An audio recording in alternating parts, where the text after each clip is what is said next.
भारतीय संविधान कैसे बना? भारतीय संविधान दुनिया का सबसे लंबा लिखित संविधान है, जिसके मुख्य प्रावधान अनेक अन्य देशों के संविधानों पर आधारित हैं। संविधान सभा द्वारा भारत का संविधान तैयार करने का विचार पहली बार 1934 में एम.एन. रॉय के मन में आया, जो भारत में कम्युनिस्ट आंदोलन के अग्रणी थे। वर्तमान संविधान भारत की संविधान सभा द्वारा तैयार किया गया था, जिसका गठन 16 मई 1946 को कैबिनेट मिशन योजना के तहत हुआ था। संविधान तैयार करने के लिए ड्राफ्टिंग समिति का नियुक्तिकरण डॉक्टर भीमराव अंबेडकर की अध्यक्षता के तहत 29 अगस्त 1947 को संविधान सभा द्वारा किया गया था। ड्राफ्टिंग समिति में कुल 7 सदस्य थे, जिनको संविधान का एक मसौदा तैयार करने का काम सौंपा गया था। सभी सदस्यों के नाम कुछ इस तरीके से हैं, जैसे doctor Bhimrao Ambedkar, N Gopalaswami Ayyangar, Alladi Krishnaswami Ayyar, doctor K M. Munshi, Syed Mohammad Sadullah,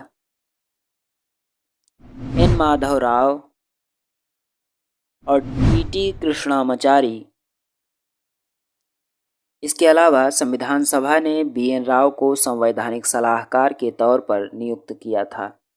drafting समिति द्वारा तैयार भारत के संविधान का पहला मसौदा फरवरी 1948 में प्रकाशित किया गया था।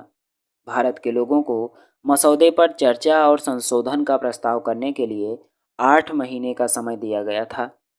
सार्वजनिक टिप्पणी, आलोचनाओं और सुझावों के प्रकाश में ड्राफ्टिंग समिति ने दूसरा मसौदा तैयार किया, जिसे अक्टूबर 1948 में पब्लिक किया। Doctor B R. अम्बेडकर ने संविधान का अंतिम मसौदा 4 नवंबर 1948 को संविधान सभा में पेश किया था, जिसके बाद मसौदे की हर धारा पर विस्तृत विचार विमर्श और बहस की गई। सभी विचारों और संशोधनों को संविधान में सम्मिलित करने के बाद ड्राफ्ट संविधान को 26 नवंबर 1949 को संविधान सभा द्वारा पारित कर दिया गया, जिसमें एक उद्देशिका, 395 आर्टिकल और 8 अनुसूचियां शामिल की थी। भारत का संविधान 26 जनवरी 1950 को अस्तित्व में आया और हर साल इस दिन को गणतंत्र दिवस के रूप में देश भर में मनाया जाता है।